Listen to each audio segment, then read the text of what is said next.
The fall of Adam and Eve. Jesus Christ reveals through Jakob Lorber, the household of God.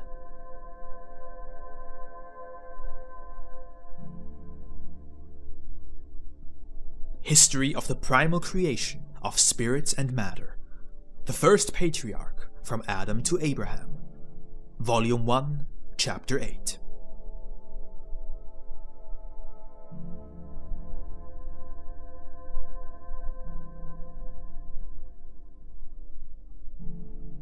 Thus spoke the Lord to me, Jakob Lorber, and within me for everyone, and that is true, faithful, and certain. Thereupon eternal love covered its countenance, and withdrew for a certain time, in accordance with the number of the order. It was blind out of the depth of its mercy, and would not, and could not, know what the newly created would do for the trial of their freedom during the short time on earth, in the judgment of the divinity, and through the love of mercy. The place that was given to them as a dwelling was a valley and a garden, upon the firm land of the earth, and it was called Paradise. This was the land that later abounded with milk and honey, and was the place which, in the great time of times, when eternal love performed the greatest of its acts, was called, and will forever be called, Bethlehem. This was the spot where the eternal Word, in the flesh, saw for the first time the light of its grace shine upon the drop of mercy from the distant sun, the moon, and all the stars. And behold, their desire kept growing in the judgment of the divinity, as it tested them in its wrath. There stood a tree in the garden, bearing the most beautiful apples, and Eve felt a great desire for them, and said to Adam, "Look, Adam, I feel a great desire for this fruit. If you want it, I shall pick one and taste it, and then hand it to you as a first gift from my hand." Adam was silent, pondering the words of Eve. An inner voice, a holy voice, as it came from the divinity within him, spoke to him. "If you eat from the fruit of this tree, you shall die." This frightened Adam so much that he was unable to answer his beloved Eve. Eve's desire rose within her, drew her beneath the tree, and made her pick an apple from it. Adam now felt that Eve had become disloyal to his heart. He was saddened, and he said, "Eve, Eve, what are you doing? The Lord of might, power, and life has not yet blessed us. You are holding the fruit of death in your hand. Throw it away, so that we may not die in our nakedness before the Lord of justice." And behold, the earnestness of Adam frightened Eve in her desire, and she let the fruit of death drop to the ground.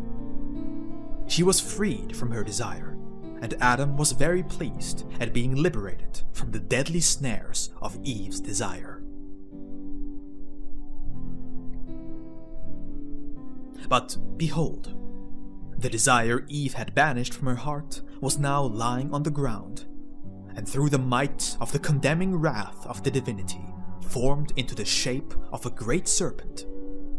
It took the fruit of death into its jaws, crept up the tree, twisted around it, around all its branches and twigs, from the root to the very top, continuously staring at Eve.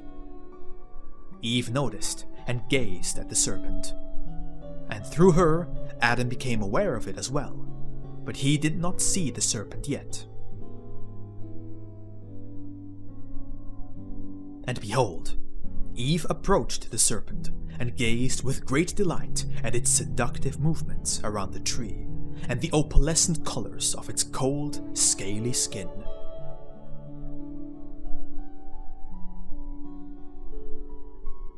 The serpent, however, placed the apple into the lap of the now sitting Eve, lifted its head, and spoke to her as follows.